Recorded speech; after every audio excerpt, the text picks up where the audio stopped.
disais tout à l'heure, deux ministres en visite dans la région aujourd'hui, le ministre de l'Agriculture Michel Barnier et le ministre de l'Éducation nationale Xavier Darcos, tous deux venus dans Lyon, signer avec les jeunes agriculteurs une convention pour la promotion des métiers de l'agriculture. Et dans les métiers de l'agriculture, ce qui inquiète aujourd'hui, c'est la hausse des prix du carburant. On l'a vu au début de cette édition.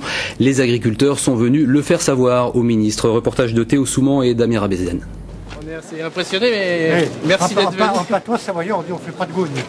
Pas de manière. Donc, hein. Pas de manière pour ces deux ministres venus dans Lyon porter un seul et même message. Il faut mieux faire connaître aux jeunes le monde agricole, et ce dès le collège.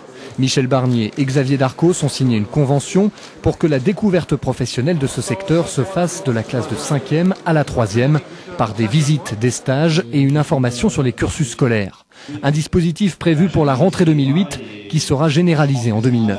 Je suis en train de travailler avec le Premier ministre actuellement sur la reconduction d'une mesure très importante pour les agriculteurs qui est une TIPP extrêmement réduite qui leur est apportée cette année encore.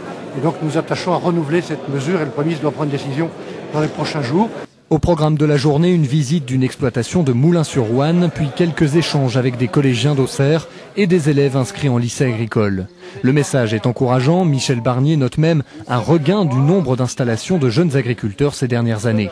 Paradoxalement, ce matin, certains ont bloqué 2 dépôts pétroliers à Dijon, très inquiets de la hausse du prix du fioul. Là encore, le ministre de l'Agriculture s'est voulu rassurant. Il faut que nous aidions les élèves à construire une orientation positive, à chercher ce qui leur plaît, ce dans quoi ils réussiront, et non pas simplement à les pousser vers des filières toutes comparables, et s'ils ne réussissent pas, les éliminer au fur et à mesure.